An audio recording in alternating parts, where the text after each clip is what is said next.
Well, hello and welcome to Church at Home, and I really mean home today. As you can see, we're in a different setting because we are about to host a raffle dinner at our Irish event in St. Patrick's Day. We raffled off dinner for 8 at the Priest House, and so tonight's the night, and I tried to get Father Joshua to sit down so that we could make our video, and then I realized, well, if he does that, he's not going to get the dinner ready, and because he's cooking.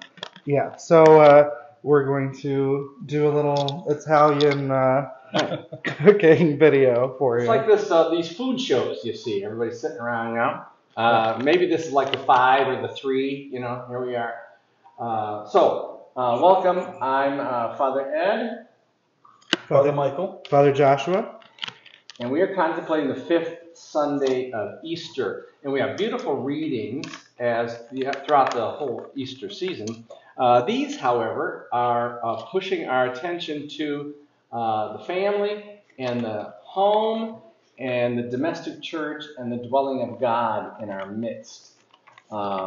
So we have this beautiful reading, which is often used for funerals, actually, from the Gospel, where Jesus tells us that he's going to prepare a place for us, that he's going ahead of us to prepare this place, and that he's going to come and take us back to himself, which is really an allusion in the first century Judaism. It's an allusion to the way that they would structure their marriage betrothals. So the groom would propose to the bride, and the process of the marriage would be that he would then build a home for her, literally prepare a place for them to live as a family. Sometimes they would do it off of their family's home, so they would have these intergenerational homes all connected.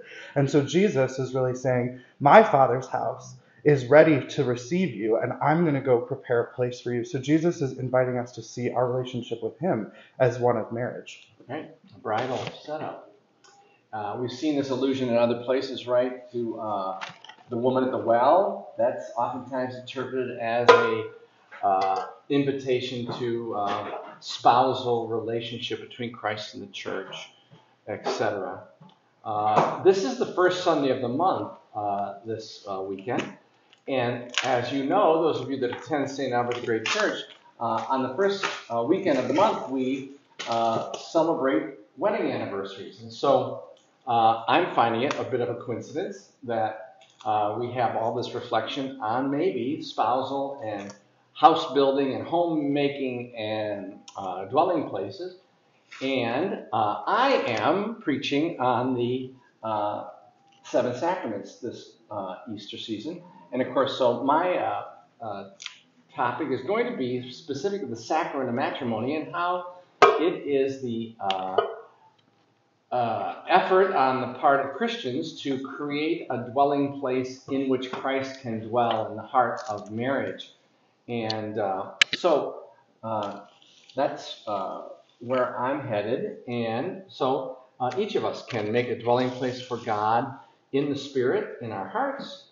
And especially our good married couples, they have the opportunity to really invite Christ home and thereby increase their holiness and help them build the church.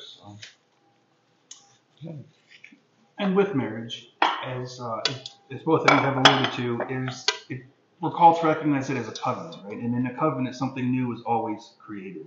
And I think that this is a good opportunity to be reminded of our relationship with Jesus being that it's creating something new, especially in us, in our hearts, where we can't be our same old selves and go forward to this place that's been prepared for us to enter into this matrimonial style type of relationship with Jesus, that in coming together in covenant, we have to be changed and enter into something new and inseparable with God through Jesus. That's right.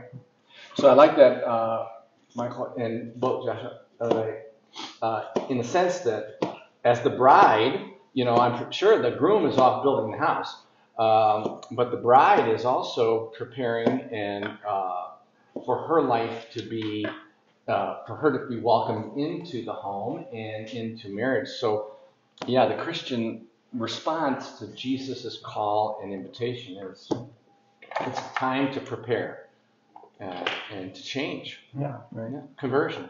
So maybe during this Easter season, we could take some time to see where is the Lord calling us to invite Him deeper into our own homes and deeper into that conversion experience, that we might receive Him and be ready to go with Him to that dwelling place that He has prepared for us. Right.